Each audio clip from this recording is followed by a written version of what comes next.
Of course, the complaint betrays a total lack of understanding of the process that's involved. Mr. Speaker, up to yesterday afternoon, the terms were still being finalized with the lawyers in New York. They seem to think that we just snapped our fingers and produced this agreement. This is as a result of backbreaking, painstaking effort, and it is a process that was extremely long drawn out, had to be very carefully managed, and concluded in a manner that can pretty much guarantee that we will succeed when we launch. In talking about the way the savings must be used, acting as though what we have done will put more money in the pot, place more money into the pockets of government. Look, the financial secretary tried to explain to you in a kind of ABC 1, 2, 3 fashion, but you seem incapable of getting it. This is not new money. Instead of paying, for example, 100 million, you pay 50. But you never did have the 100 to start with because of the way you left things. So the budget deficit that we were looking at has been narrowed as a consequence of the wonderful achievement of the debt restructuring team. But nobody did give no new money.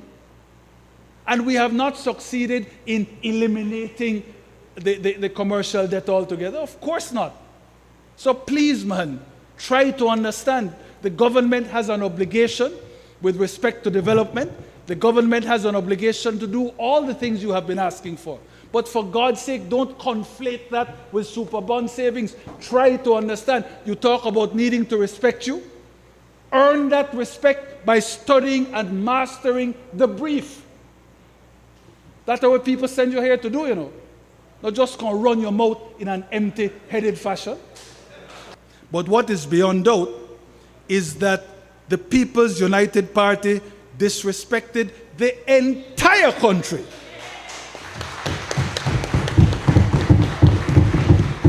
When it saddled us with the super bond.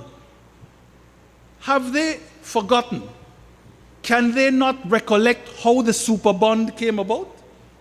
The super bond was the lumping together of several individual loans. What was it? 14, 17?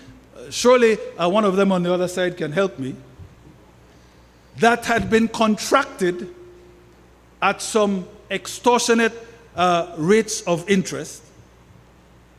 And Mr. Speaker, when you want to make noise about transparency and respect, remember that none of those individual loans that were eventually lumped into the super bond, none of these huge, onerous, Shylock-like loans, none of them was brought to the National Assembly. You want to talk about transparency and lack of respect? In other words, we did not know when you were contracting these International Bank of Miami. Mr. Speaker, afterwards, when we started hearing the names, no? Names nobody in this country was even familiar with. I remember the song where the man they complained about the lady well he said, man, I buy your things where I couldn't even pronounce. Gucci, Fiorucci. I remember the member for Mesop talking about Solomon Smith and Barney. I'm a Solomon Smith Barney, you know, but they had us, they had the people of this country absolutely perplexed when, in fact, the evidence came forward, the information came forward, because they never consulted with a soul when they were contracting the commercial debt that eventually was bundled up into the super bond.